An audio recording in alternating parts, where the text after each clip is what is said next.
Hi everyone, welcome back to another Econ with Jac episode. Recently, Nat started her new mini-sode series called What's Going On. It's going to cover current events, and her first episode turned out so good, so please have a listen after this. Like she says in her episode, we do tend to avoid talking about current events in our episodes just because it is easy to get political, but I've also been wanting to pull current events into the Econ with Jac series, so I'm gonna do it. This way we can start to pay closer attention to what's happening right now and reflect on the economic impact of those events. I'm also really excited for this topic specifically because it combines two of my favorite areas, finance and tech.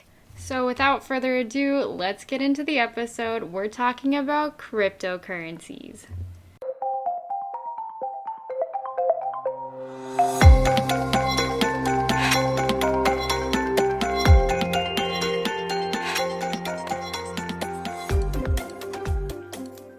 On June 5th of this year, the president of El Salvador, Nayib Bukele, announced that he will be proposing legislation to make El Salvador the first country to use Bitcoin as a legal form of payment within the country, along with its current currency, which is the US dollar.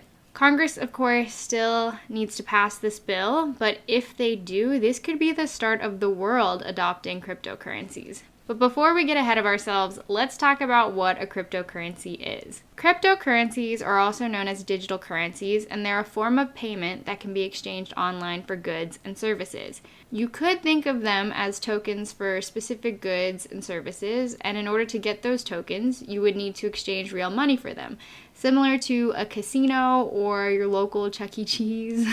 One of the key components of cryptocurrency is that they use a technology called blockchain. Blockchain is a decentralized technology spread across many computers that manage and record transactions. And the main benefit is the level of security it provides, as transactions are much more secure than traditional payment processing.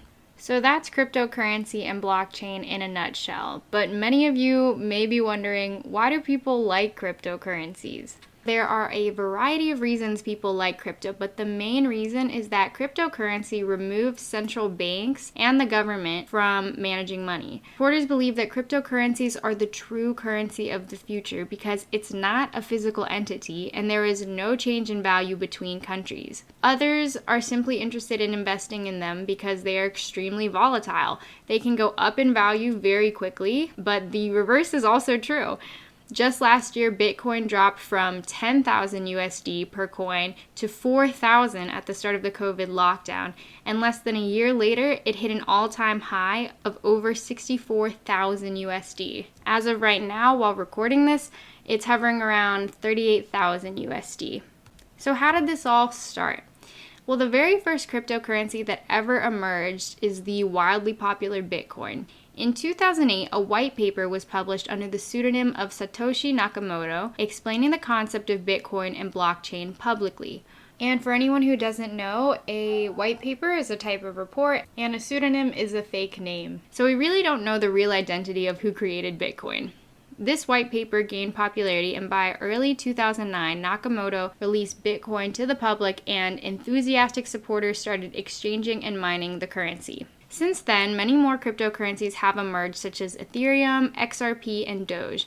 Today, more than 10,000 different cryptocurrencies are traded publicly, with a combined total value of over $2.48 trillion as of May 2021.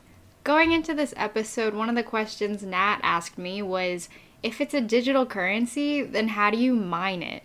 Just last month in May, Tesla announced that they will temporarily stop accepting Bitcoin as a form of payment for Teslas because of the environmental impact of mining cryptocurrency. Now, it's important to note that not all cryptocurrencies are mineable, but to answer this question, I'll explain the process for Bitcoin, which is the most established mineable crypto. When Bitcoin was created, it was capped at a total amount of 21 million coins. And in order to get these coins, you needed to mine them in the form of a block. At first, each block was worth 50 Bitcoins, but over time, the amount of Bitcoins per block will be cut in half every 4 years. Today, every block is worth 6.25 Bitcoins, and it will be cut in half again in 2024. Bitcoin miners must successfully mine a block by actually verifying 1 megabyte worth of Bitcoin transactions. This megabyte of transactions is known as a block, and it is then added onto the blockchain.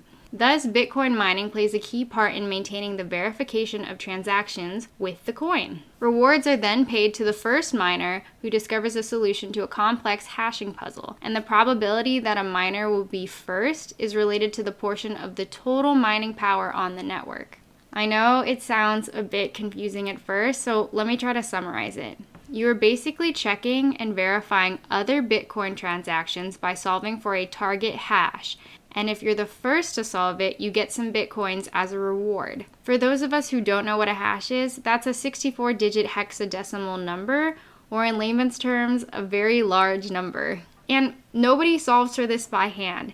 In order to figure these hashes out, your computer needs to take up a lot of energy to run the computations, and the growth of Bitcoin mining is outpacing efficiency improvements to the technology. As a result, there are rising concerns about the environmental impact and carbon footprint of mining. Unfortunately, mining is the only way to acquire Bitcoin without paying money for it.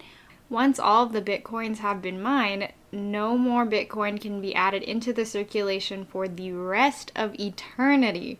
Doing so would actually render Bitcoin valueless, and the scarcity of it is one of the reasons it's so highly sought after. As of February 24, 2021, 18.638 million Bitcoins have already been mined, which leaves 2.362 million yet to be introduced into circulation. Because of the impact on the environment, some of you may be wondering, is mining crypto even legal? Well, that depends on where you are. It is definitely legal in the United States and a majority of the world, but some countries such as Algeria, Egypt, Morocco, Bolivia, Ecuador, Nepal, Pakistan, and China have made it illegal to mine crypto or use it completely. So if you're not from those countries, don't care about the environment, and have a lot of supercomputers around you waiting to be used for mining, you can go to town. But if you don't have a supercomputer and don't want to mine cryptocurrencies, then you're probably just going to have to buy it with money like the rest of us. Now we get into the best part of the episode, which is how do I invest in cryptocurrencies? And I have to leave a disclaimer. I am not a financial advisor, and this is not financial advice.